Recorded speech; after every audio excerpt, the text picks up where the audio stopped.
নমস্কার বন্ধুরা, welcome to my channel Pampa রান্নাঘর।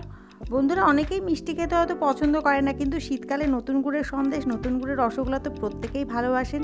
তো বাড়িতে মাত্র 3টি উপকরণ দিয়ে 25 মিনিট থেকে আধ ঘন্টার মধ্যে কীভাবে একটা দারুণ টেস্টি মিষ্টি বানাবেন সেটাই আমি আজকে আপনাদের সাথে শেয়ার করব। খেতে দারুণ টেস্টি হবে। কিভাবে আমি রেসিপিটা করছি সেটা আপনারা প্লিজ পুরো ভিডিওটা দেখবেন, একদম স্কিপ করবেন না। এখানে আমি 500 দুধের একটা প্যাকেট নিয়ে নিয়েছি। আপনারা চাইলে গরুর দুধ দিয়ে এমনি করতে পারেন। এটাকে আমি ভালো করে ফুটিয়ে একটু ঘন করে নেব। আপনারা যেরকম পরিমাণে করতে চাইবেন দুধের পরিমাণটা সেইভাবেই দেবেন। ভালো করে আমি দুধটাকে ফুটিয়ে নিচ্ছি, নিয়ে আমি 1 চামচ মতো গুঁড়ো দুধ দিয়ে দিলাম। এটা কিন্তু অপশনাল, এটা আপনারা নাও দিতে পারেন, দিলে একটু টেস্ট ভালো হবে। পুরো দুধটা একটা প্যাকেট দুধ 10 টাকা দামে যে প্যাকেটগুলো পাওয়া যায় সেই প্যাকেটে একটা দুধ আমি পুরোটা দিয়ে ভালো করে মিক্স করে নিলাম দুধটার সাথে। এই সময় কিন্তু কনস্ট্যান্ট নাড়াবেন।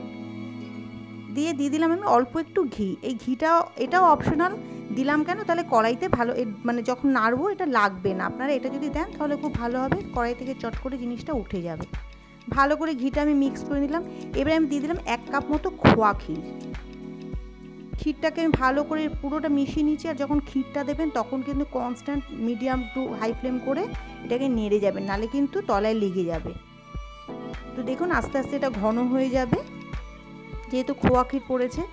এইভাবে আমি নাড়তে নাড়তে জিনিসটা ঘন হয়ে যাচ্ছে। এইবার আমি দিয়ে দিলাম নলেন গুড়, ঝোলা গুড়। আপনাদের যদি ঝোলা গুড় না থাকে তাহলে আপনারা কিন্তু তালপাটালি দিয়েও করতে পারেন।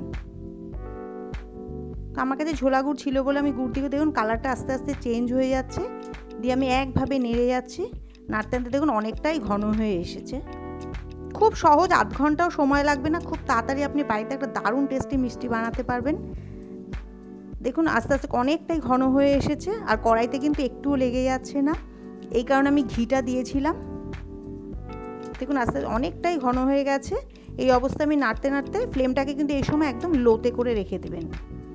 এই অবস্থায় আমি নামিয়ে নেব। আর কিন্তু শক্ত করবো না, কারণ ঠান্ডা হলে আরও শক্ত হয়ে যাবে।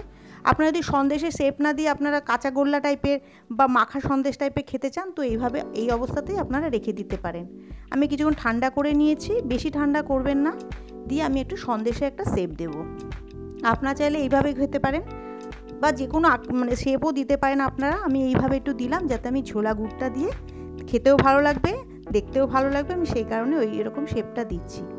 আপনারা সন্দেশে বরফি বা স্কোয়ার যে কোনো শেপে এটা করতে পারেন। তো আমি এইভাবে দেখুন পুরো গোল করে মাঝখানেটা গর্ত করে অল্প অল্প করে এতে আমি গুড় দিয়ে দিচ্ছি। মিষ্টির দোকানে এরকম সন্দেশগুলো দেখতেই পাওয়া যায়, আর খেতে খুব সহজ হবে। মিষ্টির দোকান থেকে আর কিনতে হবে না, বাড়িতেই আপনার খুব সহজে বানিয়ে নেবেন। দেখুন খুব নরম হচ্ছে, খুব সফট হচ্ছে, বোঝাই যাচ্ছে দারুণ সুন্দরভাবে কেটে গেল। আর খেতেও ঠিক মানে সেরকমই টেস্ট হবে। বন্ধুরা, বাড়িতে কিন্তু অবশ্যই এটা একবার বানাবেন। ভালো লাগলে আমাকে একটা কমেন্ট করে জানাবেন, লাইক করবেন, আর আমার চ্যানেলটিকে অবশ্যই বন্ধুরা সাবস্ক্রাইব করবেন। ভালো থাকবেন, সুস্থ থাকবেন। ফিরে আসবো অন্য কোনো রেসিপি নিয়ে আবার।